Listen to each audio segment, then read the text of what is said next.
हाय दोस्तों, जैसे कि आप लोगों को पता है मेरा नाम है मनोज कुमार रोहानी और मैं आपका स्वागत करता हूं मेरे इस यूट्यूब चैनल खतरनाक स्टडी पॉइंट पर।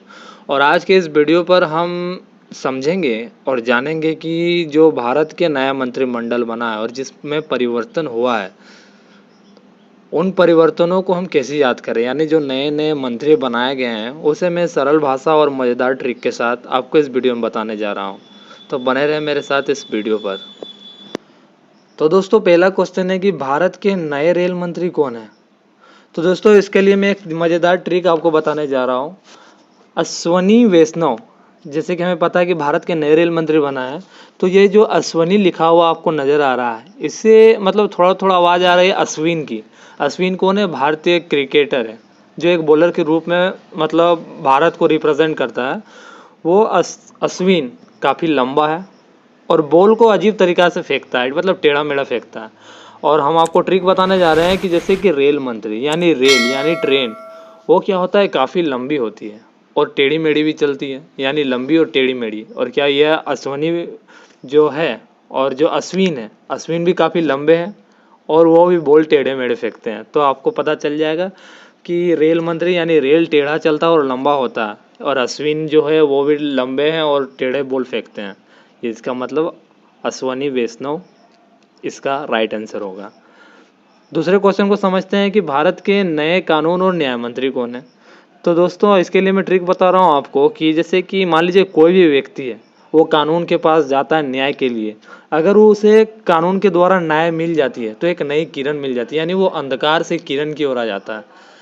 समझ लीजिए, कानून और न्याय के पास जाते हैं, मतलब कानून के पास जाते ही जब उन्हें न्याय मिल जाता है, वो तो अंधकार से रोशनी की ओर आ जाता है, यानी उनके जीवन में दुख से सुख की प्राप्ति हो जाती है, यानी एक नया किरण आता है। तो पता चलेगा इसका राइट आंसर होगा किरण रिजिजू। और तीसरा क्वेश्चन है कि भारत के नए विद्युत मंत्री और ऊर्जा मंत्री कौन है।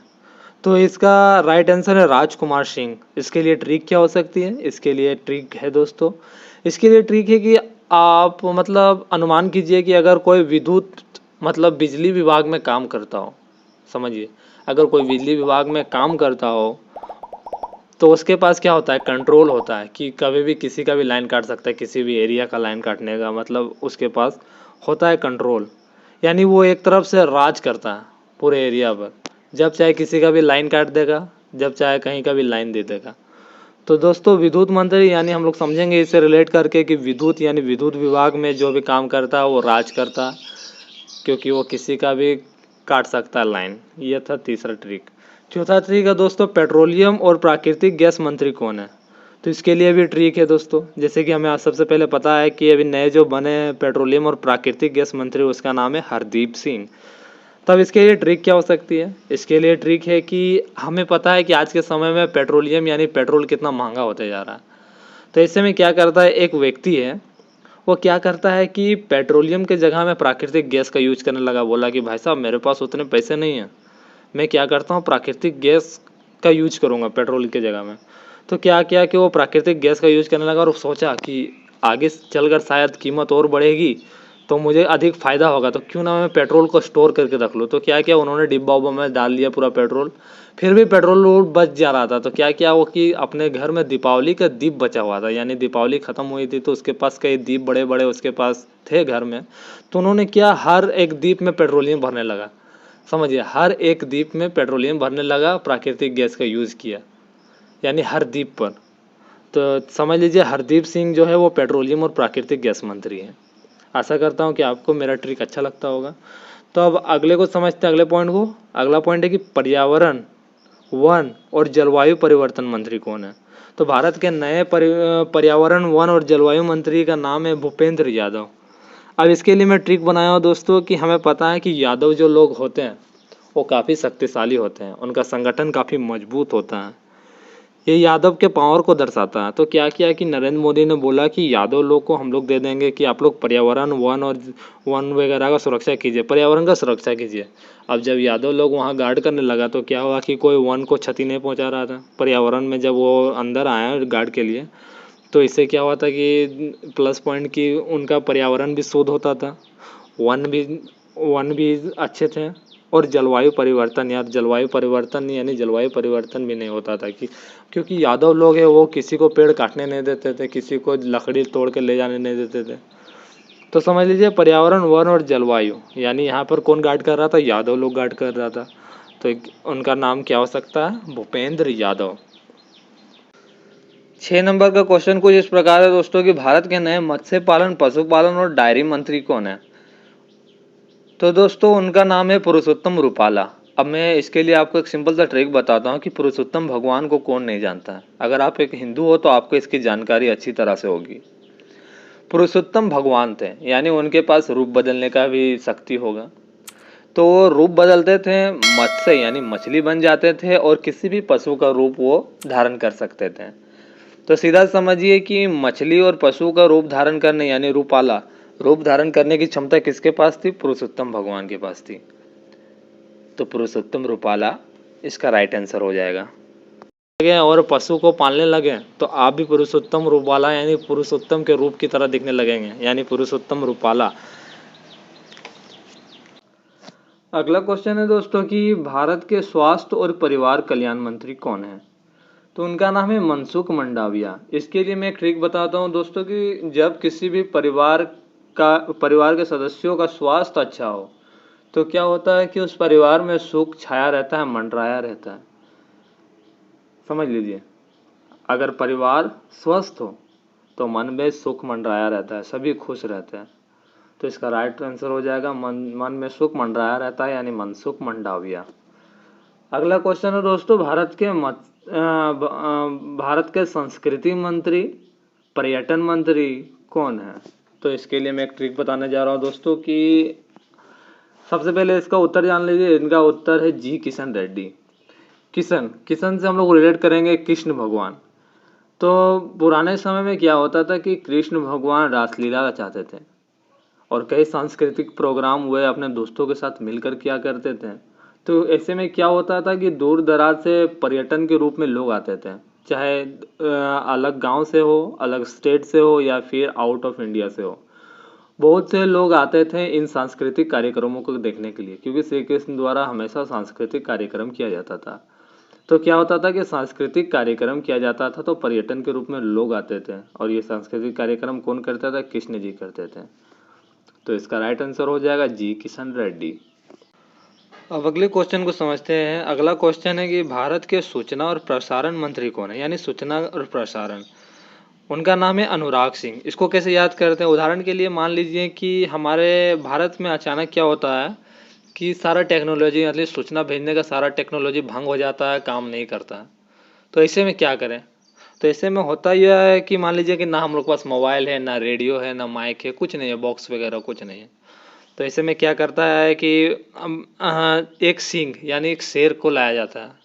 और शेर क्यों लाया गया? क्योंकि वो दहाड़ता ऐसा है कि लगभग अधिकतर लोगों तक आवाज़ चल जाती है, यानी अधिकतर एरिया तक उसका आवाज़ फैल जाता है। तो एक सिंह को बुलाया गया, एक शेर को बुलाया गया, बोला कि तुम दहाड़ो यानी अपना राग निकालो और सूचना का प्रसार करो। यानी एक सिंह को बुलाया गया और उसको राग निकालने बोला, यानी सुर निकालने बोला, दहाड़ने बोला, ताकि सूचना का प्रसारण हो जाए। यानी सूचना और प्रसारण मंत्री कौन है? अनुराग सिंह। अब अगले पॉइंट को समझते हैं। सूक्ष्म, लघु और मध्यम उद्यम मंत्री कौन है? उसका नाम है नारायण तातू राणे। इसको कैसे ट्रिक से याद करें दोस्तों? इसके लिए भी ट्रिक है। हमें पता है कि जो सूक्ष्म यानी छोटा, लघु यानी बड़ा, और मध्यम यानी मध्यम, समझ ही रहे होंगे आप।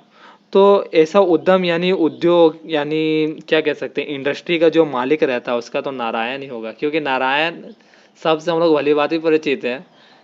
जैसे कि हम लोगों ने सुना है कि नारायण नारायण, तो यह शब्द क्या होता है कि खुशी में बोला जाता है। तो भैया समझ लीजिए कि जो इन चीज़ों का मालिक होगा, सूक्ष्म, लघु और मध्यम इंडस्ट्री का, वो कितना पैसा कमाता होगा, तो उसका तो नारायण ही है। तो इसका है नारायण तातू राणे। अब अगला क्वेश्चन समझते हैं कि भारत के बंदरगाह, जहाजरानी और जलमार्ग मंत्री कौन है? तो इसके लिए ट्रिक है कि सबसे पहले इसका जान ले तो उत्तर क्या है? इसका उत्तर है सर्बानंद सोनेवाला। तो इसके लिए ट्रिक है दोस्तों कि जो भी सोने का व्यापार करता है यानी गोल्ड का व्यापार करता है, वो तो काफ़ी अधिक पैसा कमाता होगा, जहाँ हम लोग पता है कितना महंगा है सोना। यानी जो गोल्ड का व्यापार करता है, सोने का व्यापार करता है, वो हरदम खुश रहता है, सदैव आनंद में रहता है। वो क्या करता है, अब सोने का व्यापार कैसे करेगा। अब वो सोचा कि भारत में चलो सोने का रेट कम है, तो क्या करते हैं हम इसको विदेश में भेजते हैं। विदेश भेजा कैसे, सबसे पहले वो बंदरगाह ले जाएगा, जितना भी सोना सोना है उसको बंदरगाह ले गया।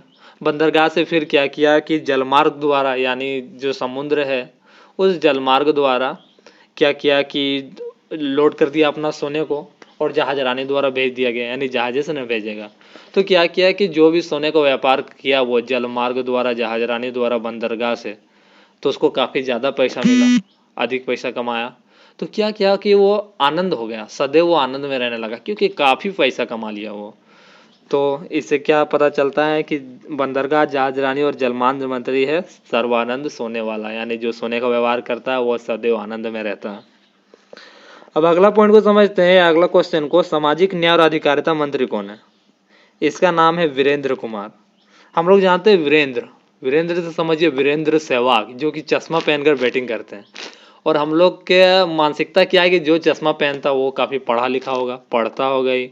जैसे कि आसपास में लोकल बोलते थे, साला ये लड़कियां तो चश्मा पहना हुआ है यार, यानी पढ़ पढ़ के इसका आँख खराब हो गया है, यानी बहुत तेज लड़की होगी। तो ऐसे ही समझिए कि वीरेंद्र वीरेंद्र सहवाग चश्मा पहनकर बैटिंग करते थे, यानी लोग सोचते थे कि काफ़ी पढ़ा लिखा आदमी है।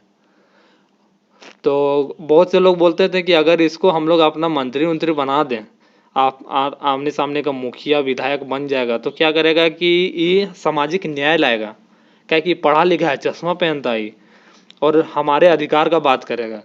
यानी सामाजिक न्याय और अधिकार का बात कौन करेगा, वीरेंद्र सहवाग, क्योंकि वो चश्मा पहनता। अब अगले पॉइंट को समझते, इस्पात मंत्री। इस्पात मंत्री कौन है। इस्पात यानी लोहा। हम लोग जानते हैं कि पुराने समय में जब हमारे देवी देवताओं की बात किया जाए हिंदू के, तो क्या होता है कि राम भगवान से हम लोग भली बाजी परिचित हैं। राम भगवान राम भगवान ने क्या किया था कि जो हनुमान जी के साथ मतलब षड्यंत्र रच कर, हम लोग राम भगवान के ताकत से तो अच्छी तरह परिचित है कि कितना पावरफुल इंसान थे वो। उनसे कोई नहीं सकता था लड़ाई उड़ाई में, चाहे दिमाग से हो या शारीरिक रूप से। वो काफ़ी मजबूत थे शारीरिक रूप से। तो समझिए कि राम भगवान जी, जो रामचंद्र जी थे, रामचंद्र भगवान जो थे, वो काफ़ी मजबूत थे, लोहा की तरह, इस्पात की तरह। तो समझिए इस्पात मंत्री कौन हो गया, रामचंद्र प्रसाद सिंह। अब लास्ट क्वेश्चन समझ लेते हैं कि भारत के खाद्य प्रसंस्करण और उद्योग मंत्री कौन है। खाद्य और उद्योग को हम लोग पकड़ते हैं कि खाद्य प्रसंस्करण और उद्योग मंत्री कौन है, पशुपति कुमार। इसमें हम लोग खाद्य और उद्योग को पकड़ते हैं। समझ लीजिए कोई उद्योग है, कोई कारखाना है खाद का।